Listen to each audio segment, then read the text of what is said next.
mbokk yi safoo leeru jamono Walfadjri ñu am mbégteef bànneex fegowaat ak yéen ni ñu koy defee dimanche bu jot 12h jàpp 13h ci seen émission sortie tey nag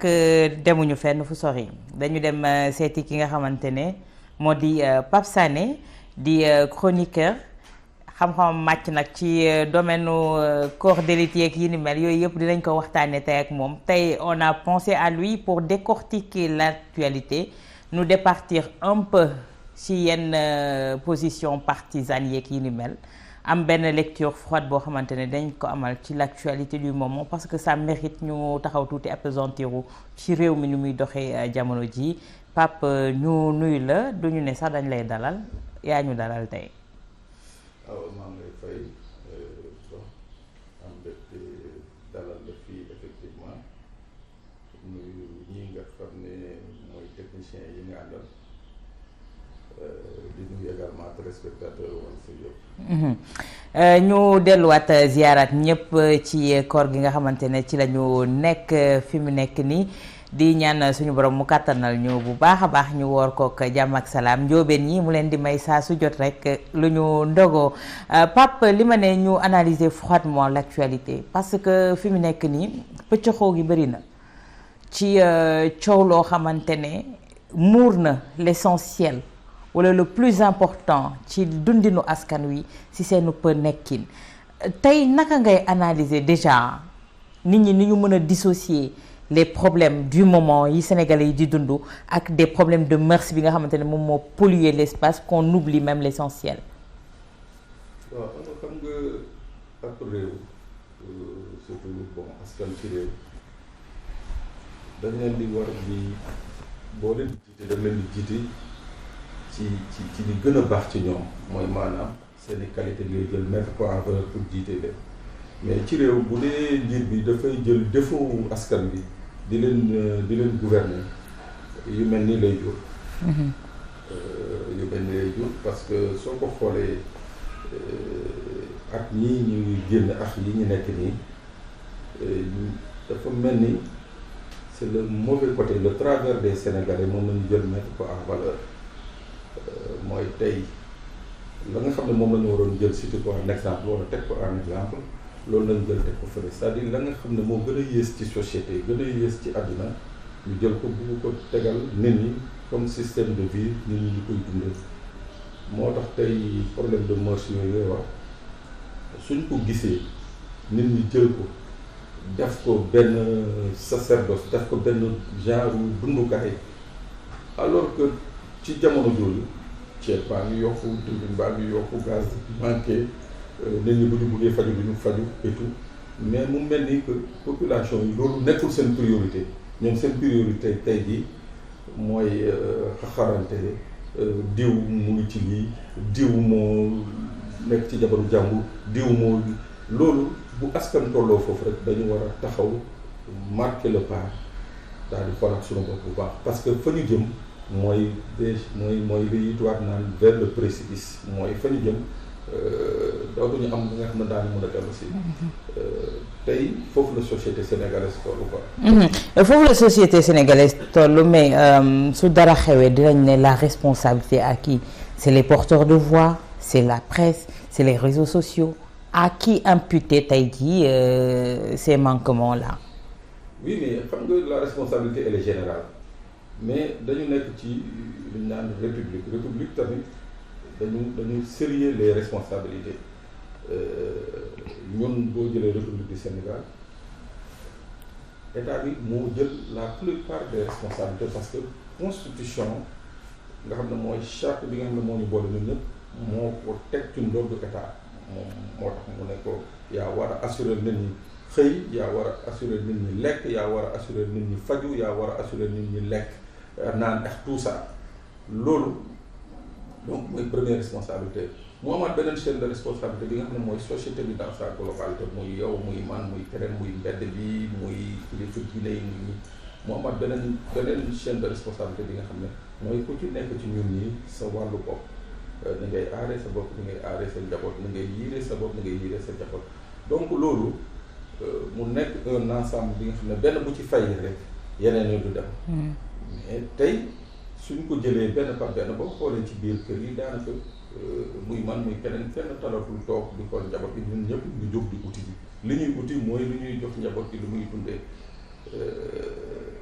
parce que loolu ndax la mu nekk priorité léegi parce que dafa am li ñu naan injustice sociale mooy que dañu seetlu ni que lii nga xam ne mooy nit ñi ni ñu naroon tolloo maanaam yàlla sax tollalewul mais nit ñi ni ñu waroon tollal ci alalu réew mi tollawul noonu da ngay gis ni que ñii dañ ci am pàcc bu bëri am ci ñi nga xam ne amuñu dara li ci gën a yéem nag ci suñu Sénégal mooy la nga xam ne mooy def lu ci yenn dëkk yi ba mu am un équilibre mooy li ñu naan classe intermédiaire la classe moyenne Sénégal moo amatul classe moyenne. Sénégal da ngay riche wala nga pauvre amul demi riche wala demi pauvre loolu mooy problème beneen problème bi mooy la société tey jii boo ko xoolee mooy les régulateurs sociaux mooy kilifa diine yi mooy acteur de développement yi ak ku mu munti doon parti politique yi par talatuñu formation yenn këru diine yi peut-être que à force ñuy wax à force aussi tamit ñuy nangu yenn yi toll nañu fa nga xam ne mënatuñu wax parce que tey jii dafa am la nga xam ne pouvoir politique yi nga xam ne ñoo fi nekk ñoom ñoo fexe seen pour faciliter ñoom seen doxalin fexe ba wan Sénégalais yi la nga xam ne mooy défaut yenn nit ñi c'est-à-dire la nga xam ne moo doon formal kilifa diine yi tey jii fii ngay gis benn homme politique bu génn joxoñ kilifa diine dañ ko defal naa la lii wala mayal naa la lii wala lii donc ñàkk orma boobu nga xam ne homme politique yi mooy état dans sa majorité parce que ñoom ñoo ëpp lu ñu defal homme politique yi ñàkk ormal boobu dem na ba finalement tey jii dafa nekk benn fait un effet de déliquescence sur suñu société tey état bu doon am problème mënoon jaar ci kilifa diine yi comme li fi xewoon mois de mars ñu ñaan njëkk askan bi yooyu mu ngi commencé di disparaître parce que bu état jaaxle ñëw ñaan kilifa yi wax bu kilifa yi ñaanee état nan du muyu loolu mu ngi commencé di jouer un effet contraire donc loolu yëpp tax na tey jii suñu société tollu à ce niveau de dangerosité. Mais tey également part de responsabilité état yaa ngi ko doon évoqué léegi mais tey jii on a des institutions yoo xamante ne ñoom ñoo doon sooklu yi nga wax manquement yi nga wax yëpp tey jii institution yooyu tey seen sooklu yëpp rëppel également te suñu waxee institution dañ ciy jël bi ci gën a mag tey jii bi nga xamante ne mooy rempart bi gën a am solo ci démocratie réew mooy la justice tey jii la justice mise à rude épreuve surtout dans cette histoire là cette affaire de mœurs yi nga xamante ne tey moom moo polluer l'espace mais tey loolu itam dafa futti li nga xamante ne moo di justice bi. waaw xam nga bu ñu jëlee ci wàllu institution yi c'est vrai que justice da ciy jouer un rôle primordial dëkk boo gis. mais garant de la stabilité d'un pays. dëkk boo gis mu stable ci àddina bi mooy que sa justice day dox. amul nag benn dëkk ci àddina bi nga xam ne justice am day dox à 100%, mais néanmoins les citoyens se retrouvent au niveau de cette justice parce que bu dee à 80 ou 90% seeni doléances ak seeni plainte daañu ko régler. mais bu ñu tolloo ci dëkk bu mel ni Sénégal ni muy doxee ni jarul nga jàng jarul nga bañ a jàng ni justice bi doxee pour kenn dañ fi seetlu la nga xam ne kii di Ablaye Wade moom ci doon sax xaw a ménager tuuti daa nañ ko gis ci jamono muy xëccoo ak kii nga xam ne moo fi nekkoon procureur de la République à l'époque Ousmane Diagne ci yenn dossier yu bëri maa ngi fàttaliku. mais ñu seetlu 2012 ak léegi mu mel ni que justice bi moom ci boppam moo jël boppam jébbal ko li ñu naan le pouvoir exécutif loolu dafay indi benn jàngat bu simple président Abdoulaye Wade ci jamono bañ koy interroger ci wàllu indépendance de la justice daf leen ne bu leen ma sonal ñii bëgguñu indépendance mu ne ma ñii di joxoñ magistrat yi dañ may fàttali samay jamono maam ba nga xam ne ñoo yor ay jaam ci kër ga. nee na boo yeewoo tekki leen ñoom ñëpp na leen banaa leen bu ñu génnee jàddu koñ bi dox tuuti dañuy dellu si waat na leen ne la ñun xamuñu bëgguñu mu ne loolu mooy état wu magistrature actuelle mais bu ñu tolloo ci magistrature bi nga xam ne tey jii lutté wuñu pour l'indépendance de la magistrature l'indépendance même bu dee l'indépendance des magistrats elle est garantie constitutionnellement mu ngi ci biir charte c'est-à-dire ku bëgg indépendant da nga bëgg indépendant. ku bëgg leneen nag da nga bëgg leneen parce que gis nañ fi tamit ay magistrats yu indépendant mais bu ñu jëlee magistrature bi dans sa globalité ñu jël corps bi nga xam ne bu affaire pas corps jël benn institution association bu mel ni UMS bu ñu toogee ñoom c'est-à-dire ci wàllu li leen di dooleel toog ak président de la république dégguñu leen ñu yëy yàbbi ci li leen dooleel maanaam fexe ba nga xam ne li mooy cordon ombilical bi nga xam ne moo dox seen diggante président de la république ñu dox ko ñu fay toog di laaj ay terrain di laaj ay décret wu front commun di laaj ay oto moo lay wan ni que tey jii ñii seen mission seen sacerdoce bi nga xam ne seen serment ba nga xam ne moom nañu prêté woon fas yéene wuñu être indépendant conforme à ce serment-là donc loolu awa mooy problème bi nga xam ne mooy problème mu justice Sénégal ñu ciy gis bu ñu xëyee saa su nekk ñii nga xam ne ñoo faree ci booru nguur gi lu leen neex def lu leen neex wax ku leen neex saaga ku leen neex joxoñ te procureur wala amul benn juge bu yëkkati loo xam ne ci waxtaan ci beneen côté bi bu ñu gisee ñu ne kii ci kujje gi la bokk wala kii activiste la wala kii journaliste bu xaw a contre nguur gi la supposément lépp lu ñu mën a teg ci yow daan teg ko ci yow daan pour preuve ma joxe ci exemple kaaw kii nga xam ne mooy Cheikh Oumar Diagne diffamation nañ ko toppee man maa ngi soog a gis bi ma nekkee Sénégal ba tey jii. diffamation bu am instruction. waaw maa ngi soog a gis diffamation bu am instruction. mais yooyu boo koy gis ci réew ba pare ñu naan la ñii ñooy représenter justice mais ban justice nañuy wax mooy la justice des plus forts ou la justice. mais tey ki nga xamante ne moo war a réguler secteur yi yëpp wala régler li nga xamante ne moo di le problème Pape moo di ki nga xamante ne moo di le président de la République moom moo nekk au-dessus war a nekk au-dessus de la mêlée tey posture bi mu ci adopté yow nag nga koy jàngatee. oui mais xam nga ñun dama ne on a élu un président éminemment politicien c'est-à-dire moom addinam yëpp politique la bëggul leneen lu dul politique tey boo gisee état li ñuy wax état la sacralité de l'état ni mu nërmeeloo moo lay wan ni que dans les prochaines années ça va être encore beaucoup plus difficile parce que mënuñu fal un président de la République mu nekk clé de voûte des institutions tey moom dooleem moo doon assemblée nationale di fonctionner normalement dooleem moo doon justice di fonctionner normalement mais yooyu boo leen nërmalee yow sa bopp njiit da nga soxla benn jour pouvoir yooyu dañ ci soxla benn pour mu defal liggéey te du la ko defal moo tax tey le président dafa yokk c'est-à-dire dafa moo tax ma ba may si ma njël benn wax ma ne dafa ñu fekk ci suñuy défaut taxaw ci di gouverner sénégalais yi moo tax situation bi day gën a yokku parce que du fexe ba affaire bi jéem a changé wu du ko fexe. mais quel est l'objectif quel est le but ndax bëgg na quand même am benn sortie honorable bëgg na am benn way ci réew meek yi ni mel tey mu sukkandiku ci mbonte gi fi am pour gouverner askan wi. waaw mais moo tax quelque part je renvoie juste à la notion d'homme d'État bi ñu naan qui est là pour les futures générations qui prépare les futures générations ak un homme politique qui est là pour sa prochaine réélection ñun nag on a un homme politique c'est-à-dire moom réélection ak agenda politique moo ko ñoom mais du rayonnement ak li nga xam ne mooy rayonnement société sénégalaise moo ko intéressé mais je dis encore une fois dëkk boo gis mu tàkk dëkk boo gis mu am problème c'est parce que quelque part justice bi dañ ko nërmeel parce que justice fu ñu ko nërmelee rek mooy que le citoyen finalement il se trouve en droit de régler lui-même ses comptes c'est-à-dire moom day jóg di fegal boppam. yooyu nag yàlla nañ ci yàlla musal il faut que ñu am un président bu nekk au-dessus de la mêlée. au-dessus de la mêlée boobu tey Pape askan jug di fayal boppam est-ce que tàmbale wuñ ko avec les réseaux sociaux ñu dugg foofu parce que tey jii les détenteurs de sites ku yore page ñëpp a ngi live ñëpp a ngi wax ñëpp a ngi génn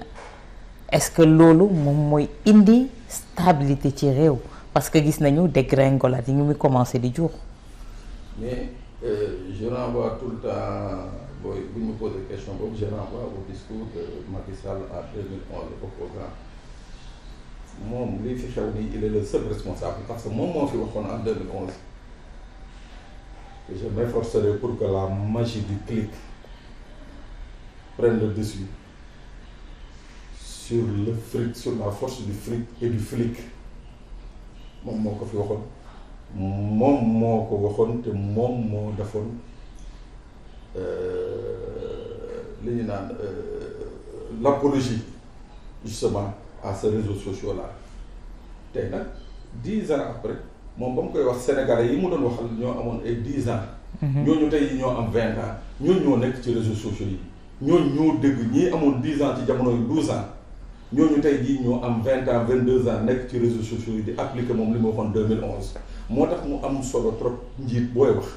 del sóoraale del calculer bu baax li ngay wax bu ko wax parce que tey jii daf la arrangé mais xoolal conséquences. mais week-end passé dafa génn di décrier li ni mel te c'était pas la première fois ba ñu génn ndax mafia kàcc moom moo indi sax sa naissance tey jii tey week-end passé mu génnaat ci Diamniadio di sermoné waat jeunes yi naan leen moytu leen li nga xam te moo di réseaux sociaux yi ndax dara baaxatu ci. waaw mais non déedéet ma ne la moo tax ma ne njiit booy wax sooy digle da ngay digle li nga xam ne yow bu ëllëgee bu résultat yi taxawee rek da nga ci gis sa bopp mais moom li mu digle tey jii loolu fu mu ne ni mooy musibam c'est ça c'est le réseaux sociaux yi c'est le principal cauchemar de Macky Sall mais leneen li mooy nga dem ci yeneen dëkk yi nga xam ne qui sont un peu partout demal dans le Maghreb mais réseaux sociaux yi dañu leen réguler mais ñun mënuñu toog Sénégal ubbeeku mu mel ni Carrefour xam nga ban Carrefour amuñu des mesures de sauvegarde amuñu benn mesure de protection amuñu benn mesure bi nga xam ne mën nañu ko surveiller les flux sur YouTube sur yeneen réseaux sociaux yi et consorts ubbeeku comme na ñu nekkee bëgg a taxaw na nañuy réguler nan nañuy réguler mais day fekk ñun ñu am ñun mën a contrôler suñuy données mën a contrôler suñuy database yooyu yëpp amuñu ko. mais tey bu fekkee ne cybercriminalité mi ngi fii ñiy protéger données personnelles yi ñi ngi fi kon ñooñu lan mooy seen utilité ndax am nañ liggéey parce que cybercriminalité gis nañ ko muy sévir ci yenn yi donc laisser aller bi bu ñu wax ne amul ñu ko mën a toppatoo. oui mais xam nga cybercriminalité yi ñu ngi def seen liggéey certes mais tey réew mu mel ni Sénégal da nga war a am xam nga ñu ngi temps yee fan yee weer yee passé par exemple ñu fi doon inauguré benn data center mooy bi nekk Diamniadio. sax dégg naa ñu naan mooy bokk na ci yi gën a mag ci Afrique mais data center il faut que nga am ay database yi nga xam ne ñoo koy alimenté data center bi mun na toog fi 100 ans te du amul njëriñ benn yoon Sénégal parce que ñun amuñu données yu koy alimenté mooy benn données yi ñuy utiliser mooy Facebook YouTube et consorts seeni borom dañ ko jël ñoom di ko gérer seen bopp ñun amuñu puissance boobu amuñu indépendance numérique bi nga xam ne occidentaux yi am nañ ko ba nga xam ne tey jii Russie mu ngi nii coupé nañ Facebook coupé nañ Twitter. ñun ñemewuñu ko mënuñu ko sax parce que on a aucun contrôle léegi ay cybersécurité yooyu ngeen tey jii mu waroon nekk des services yi nga xam ne waroon nañu nekk dans la prévention xamal Sénégalais yi un peu d'état mais malheureusement li ñu ci constaté c'est des services comme tous les services policiers yu nekk ci dëkk bi qui sont à la solde exclusive du pouvoir c'est-à-dire tey ma joxaat benn exemple kii nga xam ne mooy kilifa porté na fi woon plainte. fan la dossier bi mujj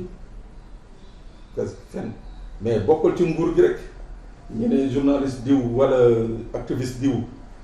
moo la tudd rek dans les 10 minutes ñu dem jëli la. donc loolu mooy même bu dee njëriñam am na solo fii ci réew mi mais njëriñ boobu dafa am fu mu féete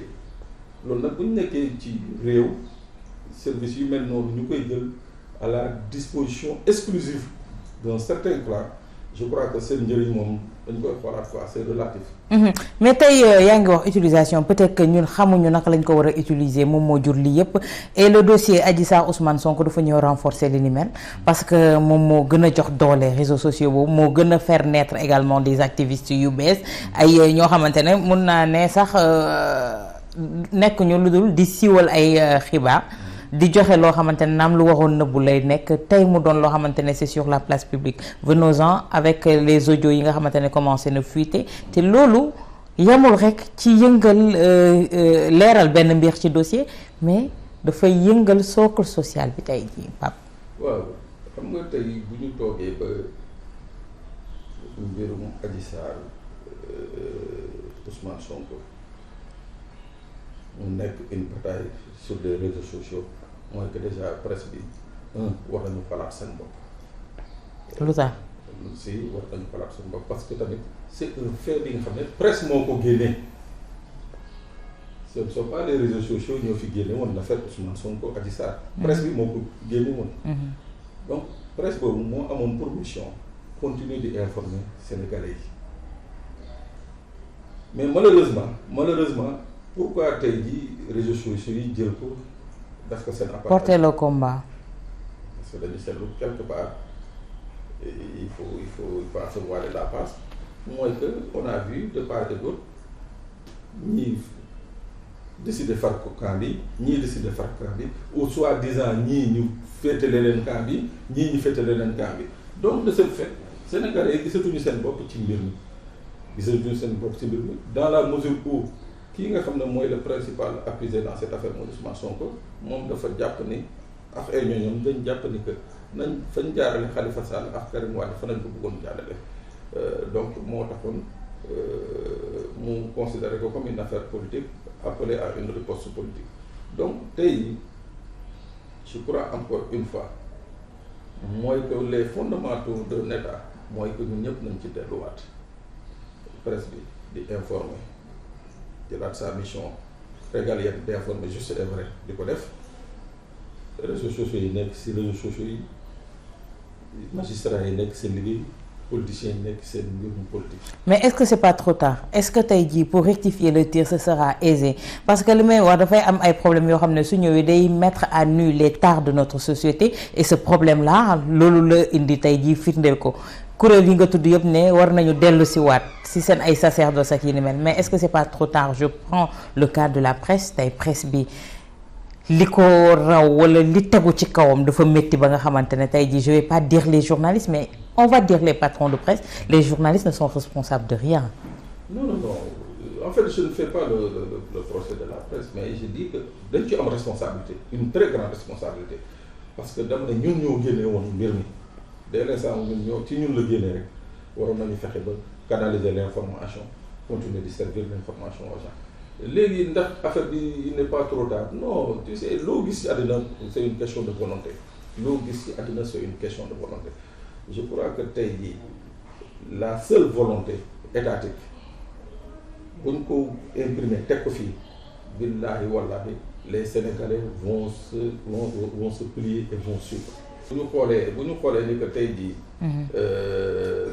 y a ce qu'on appelle comment dirais-je, excuse-moi j'ai été rompu bu ñu gisee ni que tey jii lii nga xam ne état mission régalienne am daf ko teg ci suuf doxewu ko mais la nature a horreur du vide les gens vont se lever et faire ce qu'ils doivent faire et c'est ce qu'ils sont en train de faire actuellement xalaat nañ ni que tey jii lii nga xam ne mooy état mooy nguur dans sa globalité moo leen waraloon yenn yi defu ko ñoom daan ko defal seen bopp. te léegi plus personne n'est à l'abri moom nag nañu gis nii actuellement mu mel ni benn genre règlement de compte mu nekk benn genre pëccëxoo tey pour parler de ces audios là dama ne pour que tey encore donner plus de crédibilité à la justice. kii di procureur Serigne Bassirou Gueye daf fi posé woon li ñu naan une jurisprudence parce que en matière de droit dafa am les textes les us, coutumes et consorts et la jurisprudence affaire kilifa bi nga xam ne moom nañ fi arrêté woon sur la base d'une vidéo virale téye ko fii kooku tey jii dafa nekk li ñu naan jurisprudence boobu fa la Bouddha kii nga xam ne mooy procureur de la République dafa war a appliquer ça c'est important c'est très important. tey jii yaa ngi wax jurisprudence kilifa mais tey jii avec tout ce qu'on a vu ak dossier bi li ci tukkee yëpp est-ce que tey jotul qu'on clôt le débat une bonne fois pour toutes, qu'on tourne la page et qu'on passe à autre chose, parce que je pense que les Sénégalais se sont fait une idée dans cette affaire-là te yaakaar naa ne on attend de la justice tamit ñu def li ni mel wala procédure bi enclenché nañ ko, ils peuvent pas faire machine à l'arrière. Oui, mais je crois que fi ñu waroon clore le débat passé nañ ko xam nga fan nañu waroon clore le débat fii président Macky Sall jógee ne am na ay dossiers yi nga xam ne bu egsee ci moom moo ciy teg ay coot-coot bii nii waroon na fexe ba teg ci coot-coot muy benn tey jii romb nañu stade boobu parce que tamit nee nañu c'est une citoyenne sénégalaise moo porté plainte ne dañ ko siif jur fii 14 morts man waxatuma sax waxu siif bi mais awa sànq ci biir waxtaan danga souligner affaire 14 morts souligner fi ay blessés mais loolu ëpp naa bàyyi ci réew mu mel ni Sénégal nit ñi di ko non c'est-à-dire que pour la postérité, pour les générations futures, pour les hommes politiques ñoom ñëpp il faut que lii mu doon une leçon, c'est-à-dire il faut que ku ci nekk ci ñoom nga xam ni munoo parce que nu Sénégal jóg defal la li nga bëgg tegal la defal la teraanga dugal la ci kër gu rafet ay oto kii passeport diplomatique nga bëgg ëlbatiku ne yow askan boobu danga koy foowee c'est-à-dire il faut que ce soit que ça serve de leçon parce que politiciens yi dañuy yàgg jël Sénégalais yi di leen foowee fii bu xëyee jàpp fii sànni fii kii jël fële bu football fële ñu demaat jëli collé déedéet di yow il faut que les responsables soient retrouvés et châtiés bu boobaa nag nañuy mën a dem vers ce qu'on appelle vraiment une paix globale, une paix nationale. Mais sinon nii bàyyi ñii deele continuer mais imaginez nga awa yow sa doom ñu dóor ko balu fital mu dee ñu dem suul ko sans autopsie, c'est-à-dire mel ni benn xar bu ñu jël ci mbedd bi dem suul ko, mais c'est extrêmement grave te ñu naan fii ci Sénégal la xew fi ñu naan réewu Léopold Sédar Senghor. Non, je crois que moment bi ñu waroon tëj ce dossier là moment boobu passé nañ ko fu mu nekk nii kay li ñuy xaar mooy que la lumière jaillisse, que ñu xam. Mais est-ce que la lumière jaillisse mooy ñu ko commencé di def nii ci place publique bi mooy que les audios pleuvent, que ku ci nekk di ci def sa idée, ku ci nekk di ci wax li nga xamante ne moom moo ci jot a xew liñ ci tënk ak li ñu mel loolu moom mooy faire jaillir la lumière. Non mais awa xam nga tey jii c'est li ngay wax ni c'est le tribunal populaire. waaw nañu moytu tribunal populaire ci réew gis nga ñii nga xam ne ñoo ñu bëgg a dugal parce que moi je me dis que ñii organiser toute cette fuite là ñoom dañu am seen propre intérêt dans cette affaire là pour que cette affaire là ne soit plus une affaire juridique mais une affaire populaire. mais ñan ñooy pour yow ñan ñoo koy def. En tout cas daal xam naa ne su ma déggee yenn audio yi dégg yenn live yi nit ñi détails yi ñuy joxe. détail yooyu du benn Saliou Bey wala Awa Diop Ndiaye ñoo mën a toog concocter loolu teg ko ça sent du service de renseignement, ça sent vraiment du service de renseignement. Quel est le but wala quel est l'objectif visé bu fekkee ne c'est ces services de renseignement yooyu ñoom ñooy teg tey di wili pande. Bon néew ma ñoo ko def. mais xeeñ na ko waaw. mais tey jii ñi ko def mooy li ñu bëggoon mooy li tey jii mooy une justice populaire. mooy ku ci nekk wax ci ku ci nekk live ci ku ci nekk Facebook ci ku ci nekk YouTube ci après on passe à autre chose. mais ñooñu kan mooy seen chef. Bon seen chef c'est le président de la République Macky Sall. kon da nga jàpp ne li xew yëpp moo ko cautionné. dama ne daal en tout cas daal lii ça sent du renseignement c'est pas lii may jot a dégg nit ñi di ko wax ni non c'est pas du nit kii c'est très structuré c'est quelque chose de très structuré. du benn waay bu génn nii rek di wax nii di image c'est extrêmement bien structuré su génnee soit c'est une fuite ou c'est une fuite organisée et quand c'est une fuite organisée le but recherché moo doon lii mooy que mu nekk un tribunal populaire nit ñi wax ci yuuxu comme xam nañ ni que sénégalais yi ñoom bu ñu xasee ba yuuxu ba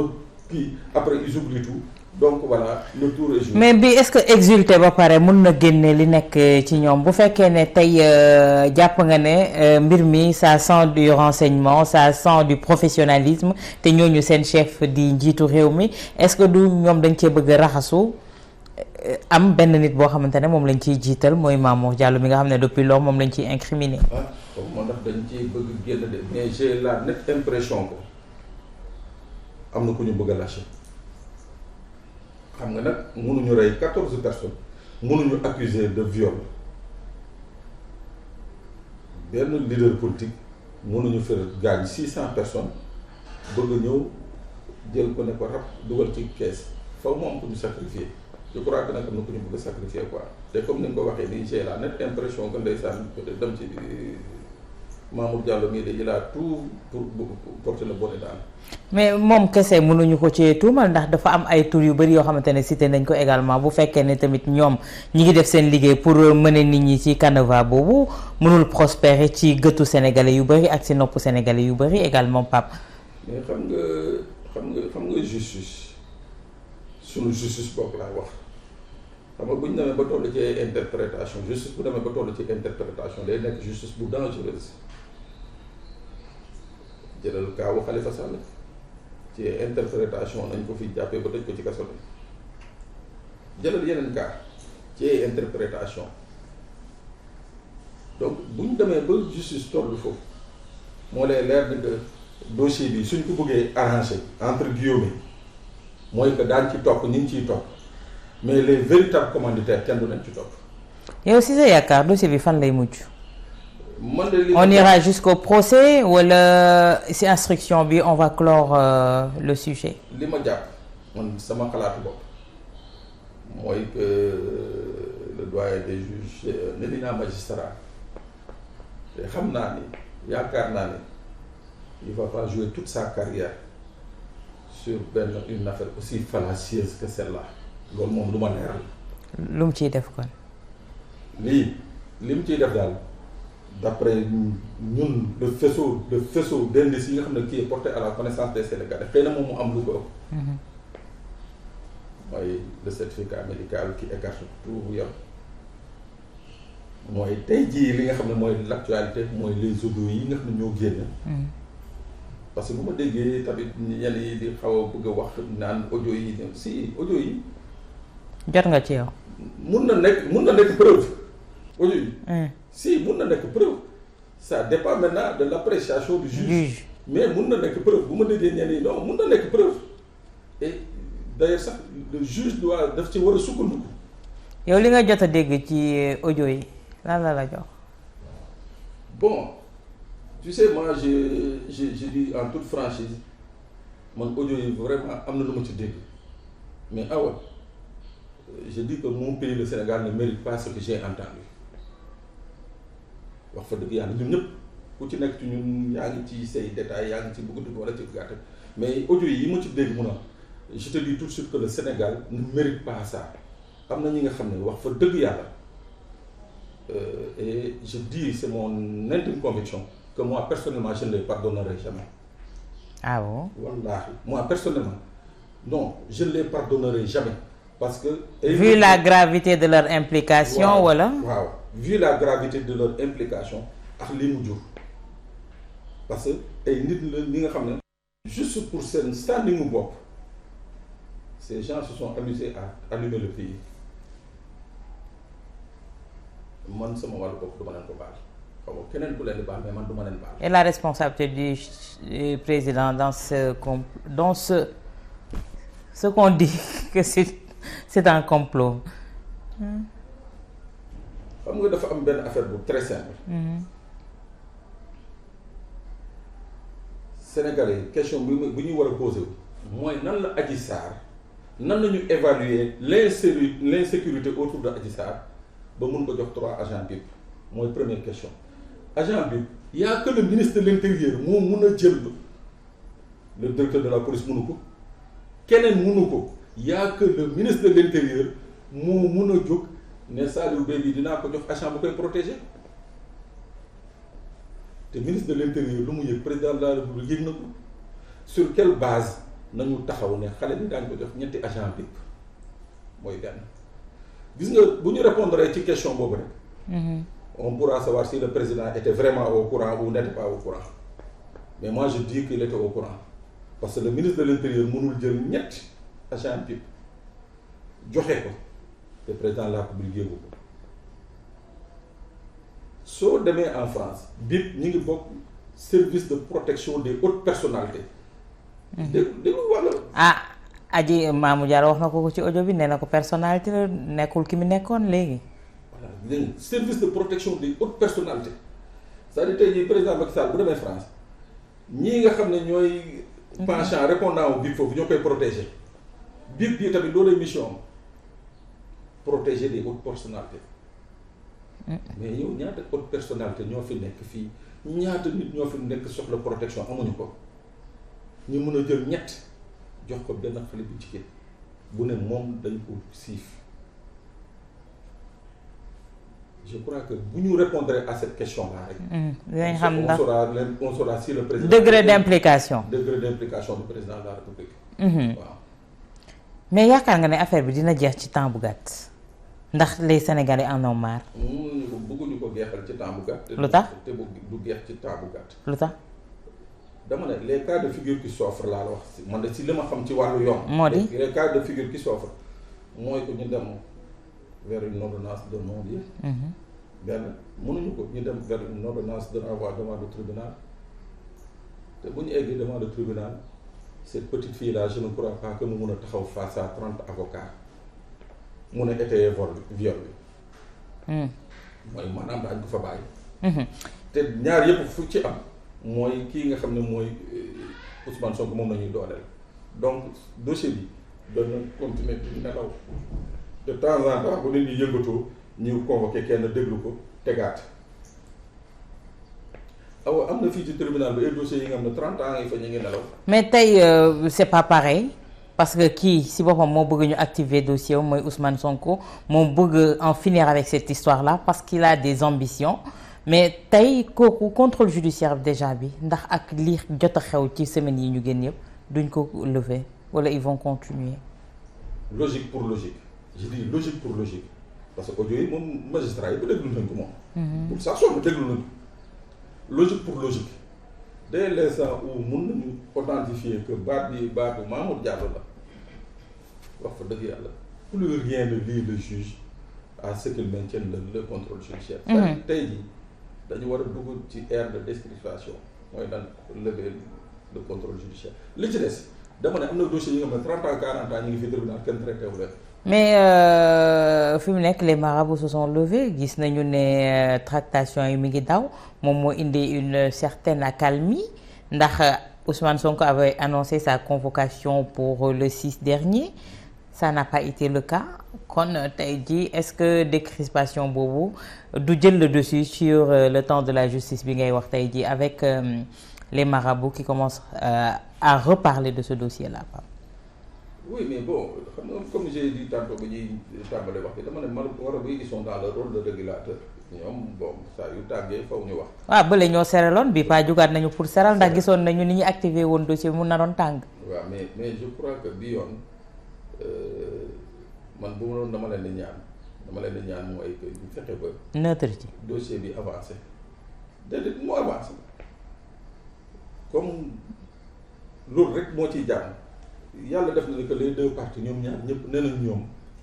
bëgg nañu aller jusqu'au bout. C'est vrai qu'il revient maintenant au juge de voir si daañu dem procès wala duñu dem procès mais daal ñoom ñaar nee nañu bëgg nañu mu leer walaay nañ jàpp nañ ci sëriñ si jàpp rek mbir mi leer quoi. yow tu es pour que yeneen audio yi des mu génn wala ñu def rétention. man de li ma yore dinaa ko génne. yow waaw man li ma yore dinaa ko génne. kañ dama ne la je peux pas pardonner à ces gens-là. mais yow tu ne peux pas pardonner à ces gens-là ñoom lan la ñu def ñun ñu ngi ciy dégg ne xale bi dañ ko viol bi mu doon wax nag viol ma nga doog am ca bañ ko jëlee téye ko yooyu yëpp lan moo ciy dëgg. mais dama ne c'est-à-dire ay nit mun a toog xalaat rien que seen confort u bopp seen bakkanu bopp ñaar dërëm ak ñetti dërëm yi ñu ciy am mu jaral leen ñoom ñu taal Sénégal mais ñii ku leen baal bu subaa dañuy ëlbati Sénégal. mais ñoom luñ ci def Pape jox ñu ci tuuti nag tamit. mais liñ ci def. ñu am primeur. liñ ci def mooy ça coule de source mooy que monté nañu cette petite là monté nañ ko malheureusement je l'ai dit à un ami psychologue ma ne ko bi ñuy monté xale bi dañu jël benn aspect ci xale bi mooy àll ba la jógee xamul dara dof la et tout mais xamuñu woon ni que xale bi elle est dans la survie te nit kuy survivre moo gën a danger nit kuy vivre jëluñu yenn aspect psychologique bu xale bi xamuñu ndax xale bi mu nekkee xale elle a été violée et tout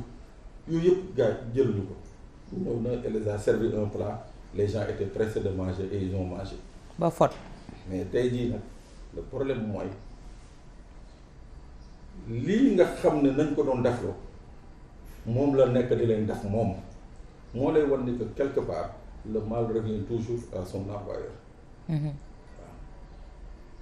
mais li ma la mën a wax daal ci gàttal ci audio yi. moom violé nañ ko ci biir wala violé wuñ ko. bon xam nga man ak kóor gi. non mais damaa dégg sànq kii nu mu tuddi démb Serigne boobu di wax mbirum yoon sax boo ciy wax sax yow da nga ci mais en tout cas une chose est sûre mooy que elle a souffert waaw je ne prends pas sa protection parce que man dama ne xale bi elle doit être la première à répondre de ses actes mais je dis qu'elle a beaucoup souffert loolu moom je peux le dire. ay kilifa wala ñu nekk fàng ñoo fa nekkoon. ay kilifa elle a beaucoup souffert ça moom je peux te le garantir elle a beaucoup souffert. D'accord dañuy wax rek l'avenir nous édifiera et on espère que ce sera très proche pour ñu mën a xam mbir yi fan la wànnente di mujj ki gëtam comme je dis rek on en a assez parlé 1 an doy na quand même il faut qu'on tourne la page et qu'on passe à l'essentiel c'est le vécu des Sénégalais mais dafa am leneen loo xamante ne Pape également Cour de justice de la CEDEAO jëlaat na dogal mooy arrêté Ousmane Ngom bi tey jii et on a vu ce qui s'est passé avec les policiers yow muy corps boo xamante ne xam nga leen tey jii ni ñu doxalee ak ni ñuy doxalee ndax loolu moo war a doon seen taxawaay envers askan wi nga xamante ne tey jii ñoom ñoo tax ñuy exister. je sais pas mooy affaire ñoom Guy Marius Sagna mi ñu arrêté woon. la violence en général si ñoom sax peut-être la gën a fësee mais peut-être que d'autres citoyens sont en train de vivre ça te amul fenn fuñ ko jooyee. xam nga heureusement ci wàllu violence muy les forces de sécurité police ak gendarmerie ñoom ñëpp seen exercice de la violence dañ ko encadré exercice de la violence dañ ko encadré ça dafa dañuy wax kañ rek la ñu mën a def. Exercer de la violence sur moo xam sur des manifestations ou sur une personne mais dañu seetlu benn affaire mooy que depuis un certain temps force de l'ordre impunément ñuy exercer des violences illégitimes sur les Sénégalais damay jël kaawu bi ci mujj mooy ñii nga xam ne nañu jàppin bi jaarul yoon bàyyin bi jaarul yoon parce que bàyyi nañ leen à des heures indues yoon daf ko tere ñu jël leen dem sànni leen ci àll ba loolu dama ko fàttali keroog ma ne day rappeler la fameuse rafle bi ñu naan la rafle du Veldiv en 1942 en France bi ñuy rafle juif yi di leen déporté bii déportation la woon c'est-à-dire c'est des policiers sénégalais qui ont déporté des citoyens sénégalais et c'est extrêmement grave parce que tamit suñu tolloo ci réew bi nga xam ne muy policier muy gendarme dañu dem ci dugal seen bopp wala xalaat ni que dañu nekk en règlement de compte avec les populations je crois que quelque part réer nañu seen mission. Ouais. mais tey lan moo indi cette situation là parce que amoon na benn moment boo xamante ne police ak gendarmerie dafa amoon benn sacralité bu leen entouré woon amoon benn mythe bu leen entouré woon tey yooyu yëpp dafa ne fang au grand jour est-ce que c'est les hommes qui dirigent ou bien dafa am yenn données yu ci changé yoo xamante ne nous citoyens on le maîtrise pas. moi je crois qu'ils ont tous ñoom ñaar ñëpp ils ont des problèmes de chef parce que un policier, un gendarme, un militaire, il se reconnaît à travers son chef. Waaw. Quand tu as un bon commandant des troupes, les éléments travaillent très bien di nga ko bëggee. mais nag quand tu as un commandant ba nga xam ne moom lu ko neex lay def lu ko neex lay wax yow it boo wàccee ci benn bi lu la neex ngay wax lu la neex ngay def parce que c'est extrêmement grave, je dis c'est extrêmement grave, et je reviens au mois de mars 2021. On a vu ici un préfet qui est le chef du service départemental de la sécurité et de la salubrité publique dire publiquement à des policiers gazés, alors que xam na ne que moom les notions d'usage des armes en maintien de l'ordre, moom préfet il est bien placé pour savoir comment ça se passe. C'est échelonné mais mënoo jóg rek ne gazé day donc dañu toll fa nga xam ne tey jii on est revenu à plus de 150 ans en arrière mooy bi fi garde républicaine mooy greuze gendarme ak policier tubaab yi nekkee di puudar sunuy maam di leen duma et consort fa nañu dellu si. Et puis il faut que tamit ces forces de l'ordre comprennent une chose mooy que le Sénégal est apparemment dit-on indépendant depuis 62 ans. Ce qui se passait avant en 1958. amul benn Sénégalais bu leen koy accepter mooy mun a ñëw di dóor nit di bundu xatal kenn du leen ko accepter. Et puis je le dis encore, je l'ai dit lors d'une émission, j'ai dit qu'il faut que aussi les Sénégalais apprennent à documenter toutes les violences yi nga xam ne qui sont exercées contre eux. Parce que léegi nii c'est-à-dire on est à l'ère de l'universalité. alkaati bu la fi dóor fii wala bundu xatal la wala gendarme dóor la tu le documentes boo ko toppee fii bu sottiwul boo ko toppee à l'étranger bu génnee dem mission ñu ne ko fi kër bu yóbbu ko. Ça il faut que les Sénégalais le comprennent parce que impunité bi ñu leen bàyyi nii moo tax parce que moi j'entends beaucoup de gens wooy boo leen porté plainte du mujj fenn dana mujj fenn au moins dana am transfert ci tribunal. waaw ñu rapidement ndax li ñu dese ci waxtu bëriwul Pape tey jii dafa am lu yees mooy assemblée nationale élection législative lañ jëm on nous parle maintenant de 172 députés te liñ ci teg moo di ne département yu yees yi mais est-ce qu'on peut se permettre tey jii affaire yi di yokk ci député yoo xamante ne on s'attendait à que ñu nekk ay députés du peuple mais député d'un clan wala ñu am yenn coloration yoo xam te mooy fës ci hémicycle bi et li ñu doon xaar ñuy contrôler l'action gouvernementale entre autres yooyu yëpp amul tey on peut se permettre d'avoir 172 députés. Bon su damay delluwaat sama njëlbeen wax bi ma naan dañu fal un président politicien éminemment politicien moom jàpp na dans sa vie ni que képp ku politique tekki waroo am dara. moo tax it boo ko xoolee ci administration bi képp ku bëgg a avancer da lay forcer nga politique. moom loolu la gëm. c'est ça. Mais on est à quelques encablures de son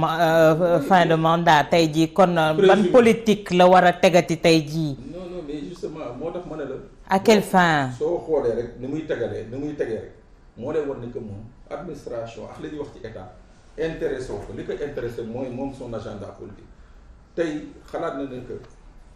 bu ne les nouveaux départements benn département bu bees moo fi nekk mooy Kër Massar boo ko xoolee au sein du pouvoir au sein de Benno président daa yi mu taaloon yëpp biir Benno biir affaire tey yi mu ngi leen di fay parce que gëm na ni que mbooloo moo ko mën a may mu am tamit majorité te majorité moom bu ko amul bii moom leer na ko ne 2024 jarul sax muy xalaat wala di jéem a voilà ruumanaat ay troisième mandat. tey ñu toog ci li nga xamante ne comme ni ma koy waxee li ko dese bëreetul président moo fi waxoon autosuffisance en riz tey mu génnaan nañu souveraineté alimentaire est-ce que le président ñi ko war a informer dans la gestion dans son gouvernement ñu ngi koy informer ci li nga xamante ne moom moo am ci réew mi ndax su demee ba ne autosuffisance alimentaire ñëw ne souveraineté alimentaire est-ce que jàppul ne autosuffisance bi mët na yàgg na et en plus il nous parle de ne wàññi na njëgu dund bi te njëgu dund bi wàññeekuwul léegi kon est-ce qu'il a la bonne information. Bon est-ce qu'il a la bonne information mën nañ ci discuter mais man je crois que le président est dépassé depuis mars on a un président qui est dépassé par les événements. Ah bon? waaw. Il contrôle plus rien. Non, depuis mars, je crois que depuis mars 2021. Déjà avant, li ci bëri lijjanti wu ko woon mais je crois que depuis mars 2021 dafa yeewu et il s'est réveillé et malheureusement malgré que qu'il se soit réveillé xam naa ni yeewu gi mu yeewu ça a été un réveil très brutal mais ba léegi il n'a pas la maîtrise des choses parce que su ma toogee di dégg man suma président di wax yenn wax yi dama ne son entourage personnel dañ ko yem. ci naka ñoom ñii ko doon waxloo autosuffisance en riz ñoom ñii ko doon waxloo Sénégal plan Sénégal émergent ñoom ñii ko doon waxloo li yëg li ce sont les mêmes qui reviennent qui lui disent que non président li yëg li c'est les mêmes c'est-à-dire les éléments de langage yi ñu ko doon jox. mais est-ce que moom war nañ koo mën a nax koo xamante ne tu as exercé le pouvoir pendant combien d'années commencé wul bi mu nekkee président de la République est-ce que kooku mën nañ ko mën a nax ci gouvernance ci gestion. oui mais xam nga Abdou Diouf ko gën a yàgg ci gestion état de te pourtant gars yi naxoon nañ ko te Abdou Diouf c'était un grand commis de l'état c'est différent du président Macky Sall qui est un grand politicien mais qui n'est pas un grand commis de l'état ça aussi il a une expérience ministérielle ça c'est vrai il a été ministre plusieurs fois et consort mais il n'a pas cette subtilité il n'a pas cette connaissance de l'état bi nga xam ne Abdou Diouf amoon na ko te Abdou Diouf naxoon nañ ko donc moom mën nañ ko nax. mais tey pour tëj rek moo di dafa yaakaar ne comme que ndaw yi ñoom ñoo topp waaye Yewwi Askan Wi topp Ousmane Sonko tey ci ndaw yooyu la misé waat ndax gis nañu am ay kii yu bees yu mu kii jagleel ko ndaw yeeg yi ni mel est-ce que jàpp nga ne Pape fi ñu toll nii ndaw yi joxaat nañ ko bopp. bon xam nga malheureusement nag moom il a eu la chance en 2012 ndaw yi ñoo ko faral ndaw yi juddu woon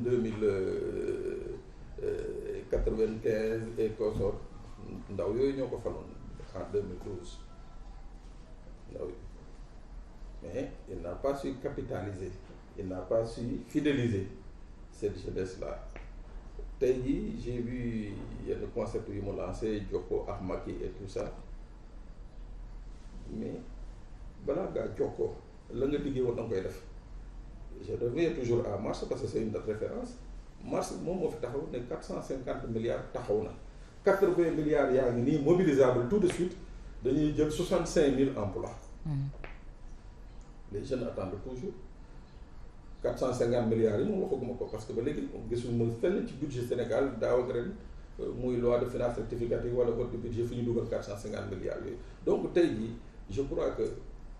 discours bi mu waroon tenir vis-à-vis de la jeunesse mooy déjà la nga xam ne promettre na ko mu respecté ko après nag soo ko jokkoo ak ñoom. Pape Sané ñu jaajëfal la bu baax. maa ngi lay fay aw.